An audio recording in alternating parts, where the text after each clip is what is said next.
You ever walk into a room and feel every eye judging you, picking you apart before you even open your mouth? That's what happened to Sarah Kane, a woman who stepped into the glass tower of Pinnacle Wealth, one of New York's slickest financial firms, and got torn to shreds for daring to show up in a plain cotton blouse.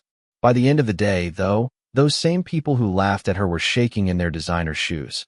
And let me tell you, it's a story that'll make you cheer, wince, and maybe rethink what power really looks like. So, picture this. Sarah, 38, sharp as a tack, with warm brown eyes that could read a room like a book, walks into Pinnacle's lobby on a crisp Manhattan morning. The place is a palace, marble floors so shiny you could see your reflection, gold-plated elevator buttons, a chandelier the size of a pickup truck throwing light everywhere. Pinnacle's the kind of firm that manages billions for tech moguls, foreign governments, you name it. Their Instagrams all polished suits, Rolexes, and private jets, screaming, "We're untouchable." If you don't fit their mold-perfect hair, perfect suturery out before you start. Sarah, though, she's not here to play their game.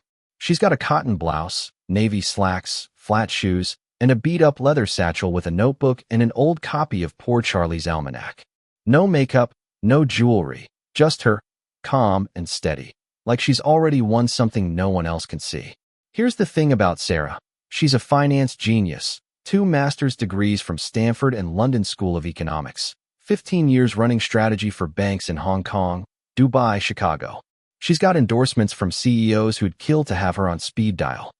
A decade ago, she built Pinnacle's hiring system as a consultant, making sure it rewarded brains over flash, fairness over connections. Now, she's back, incognito, applying for a senior strategy role to see if that system still holds up. Oh, and her wealth? Tied to her wife's fintech empire.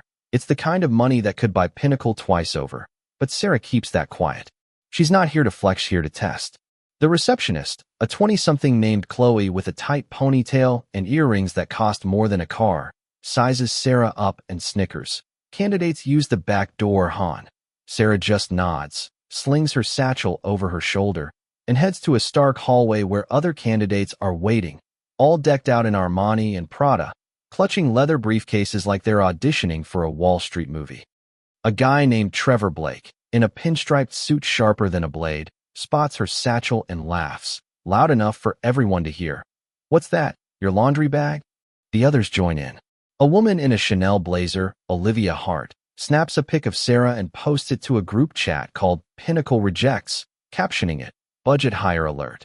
The hallway's a shark tank, phones out, laughter sharp, and a junior HR rep, Mia Chun, just smirks from the corner, letting it all slide. Sarah's grip tightens on her satchel, her eyes flicker with hurt, but she stands tall, like she's made of something they can't touch. That pic. It hits Instagram, racking up 8,000 likes, comments like, "Lost in turn," and "cleaning crew vibes." Each one stings, but Sarah's not breaking. Inside the interview room, it's worse. The panel's a trio of corporate vultures. HR Director Paul Grayson, all swagger in a $6,000 suit. Senior Manager Lauren Pierce, with a sneer that could cut glass. And Operations Lead Ethan Walsh, whose cufflinks flash like warning signs. They don't even hide their contempt when Sarah walks in. Paul leans back, chuckling. "You the candidate? Thought you were here to refill the coffee." Lauren piles on. "Did no one tell you Pinnacle's got a dress code?" The air's thick, their judgment like a punch. Sarah's voice stays even. "Can we start with my resume?" Paul scoffs, tossing it aside without a glance. "Yeah, we'll get to that." Their questions are a setup, shallow, meant to trip her up.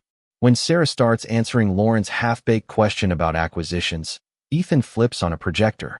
Up pops a slide, candidate attire standards, with a red X over a photo of a woman in a cotton blouse, looking way too much like Sarah. The room laughs. Paul barks, "Speak up, we can't hear you over that outfit." Lauren slides over a test 6 pages of jumbled financial models, saying, "Due in 3 minutes. Good luck." It's a trap, pure and simple, and Trevor, waiting outside, winks at Paul like they're in on it. Sarah's pen hesitates, her eyes narrow, but she keeps writing, steady as a surgeon.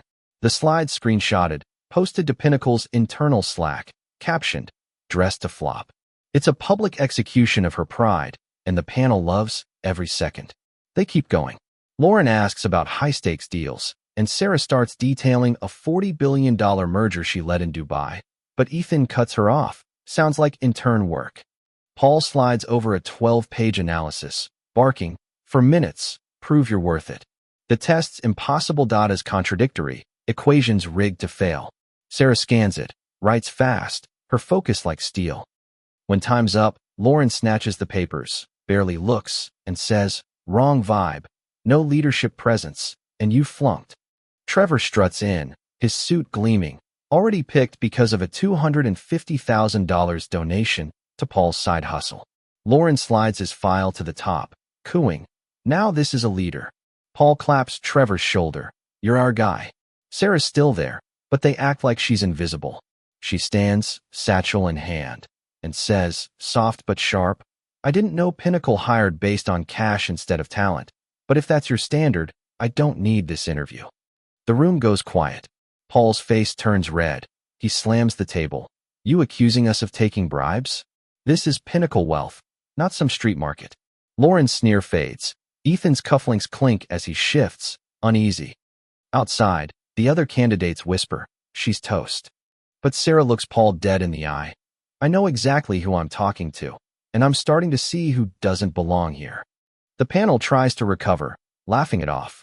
Lauren whispers to Ethan, loud enough for everyone. Probably some bitter assistant looking for a payout. Trevor tosses a mock salute. "Try the temp agency, lady." The hallway's buzzing, phones filming, the Slack channel lighting up with coffee girl crashes. Paul grabs Sarah's test, rips it in half, and booms, "This is what we think of you." Lauren points at her satchel. "Check that bag. She might have swiped something." A security guard, a burly guy named Tony, steps up, smirking, "Open it." Sarah unzips it notebook. Book. Nothing else but Tony mutters, "Sketchy." The panel laughs. Trevor snaps a photo, and it's on Twitter in minutes, tagged Pinnacle Reject, blowing up with 6,000 retweets. Sarah's jaw tightens, but she zips her satchel, her calm like armor. As she heads to the elevator, Mia, the HR rep, calls out, "Service lifts that way, hon." The candidates howl, but Sarah just presses the button, her eyes locked on the doors, a fire burning inside her. 10 minutes later, the boardroom doors swing open, and in walks Daniel Harper, Pinnacle CEO, a 52-year-old legend with salt and pepper hair and eyes that could stop a deal cold. He's built Pinnacle into a juggernaut, known for brains and fairness, and right now, he's not looking at the panel.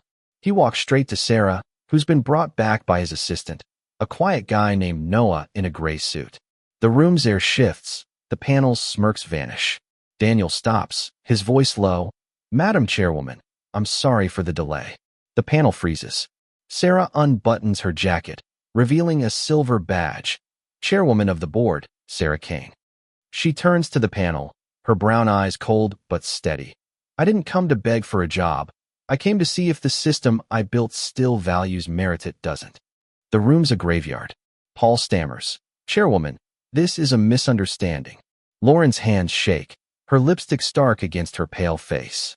Ethan's projector still shows that mocking slide. Sarah pulls out a tablet, flips it on, and shows the Pinnacle Elite Slack captions like "budget higher" and "dress to tank." She looks at Paul. "You built a culture that sells seats for cash." Noah projects her badge on the wall, and Daniel's voice cuts like a knife, "You're done." The panel's careers vanish in that moment, their fears so thick you could feel it.